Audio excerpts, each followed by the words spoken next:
Vores problemformulering lyder: vi vil gerne undersøge de unges forhold til henholdsvis elektronisk betaling, kontantbetaling og betaling via kort. I forbindelse med dette kunne det være interessant at undersøge, hvilke fordele og ulemper unge mennesker ser ved de forskellige betalingsformer, hvad deres tanker er om de forskellige betalingsformer, og det kunne eksempelvis være i forhold til sikkerhed eller andet. Den metode, vi har valgt til at indsamle vores empiri, det er igennem de her eksplorative spil, og nærmere bestemt kunne vi godt tænke os at anvende brugerspillet.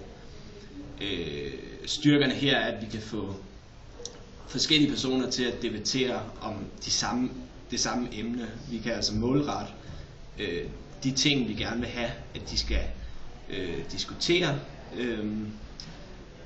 og skabe en ramme, de kan diskutere indenfor. Og igennem det her, så kan vi så få deltagerne til at forhandle omkring tingene, og måske åbner det i højere grad op for, at de kommer med nogle andre ting, end de vil gøre i et normalt interview.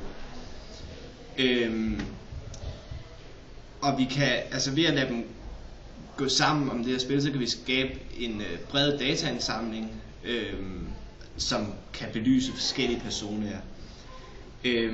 Det er klart, at vi skal have for øje, når vi laver det her, at der både er fordele og ulemper ved det. Og en af de ting, som både kan ses som en fordel, men også kan ses som en ulempe, det er det her med, at de forhandler omkring det endelige svar, de kommer frem til. Det vil sige, at vi kan have en situation, hvor der sidder en, som har en modsatrettet mening end de tre andre i et interview, og den ene så bliver nødt til at gå på kompromis, så de når frem til et fælles svar.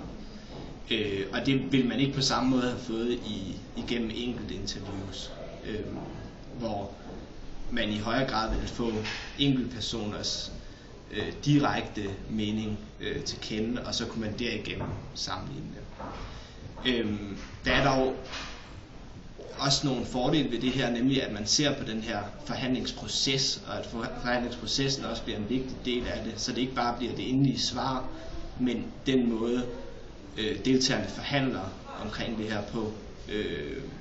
Og igennem den her forhandling og den diskussion, der kommer i forhandlingen, vil der også kunne komme nogle interessante ting frem omkring deres tanker om emnet.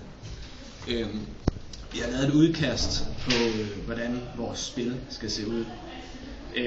Og det vil fungere som et slags kortspil, hvor der vil være nogle forskellige kategorier, kort, hvorpå der står nogle forskellige kategorier. For eksempel, der vil være en omkring elektronisk betaling, en omkring kontantbetaling, og en omkring betaling via kort. Under dem her, der kunne vi lave endnu mere inddeling og sige, altså under kort kunne det være Visa Elektron, Dankort og Mastercard, og under elektronisk betaling kunne det være netbank eller betaling på hjemmesider. Ideen er så, at vi på forhånd har skabt nogle kort, som vi gerne vil have deltagerne af spillet diskutere i forhold til, hvor de mener, de skal ligge. De kan også helt lade være med at lægge dem op, hvis de ikke synes, de passer ind på nogle af kategorierne. Men de her kort, vi allerede har lavet til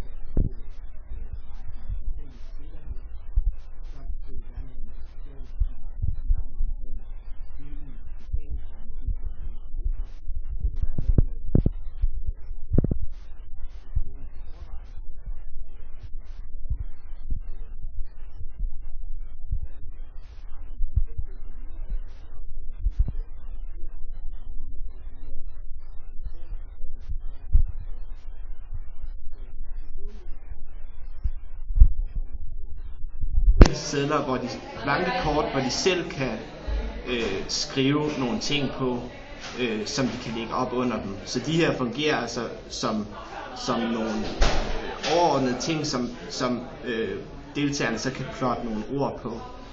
Og vi håber altså, at det kan både de kort, vi allerede har lavet, og så de videre kort, de laver, kan føre til nogle overvejelser, som man ikke vil få i et almindeligt interview. i forhold til vores problemformulering kommer vi igen ind på, at de fordele, der er ved det er den her brede dataindsamling, hvor vi får både data via forhandlingerne og via de endelige svar.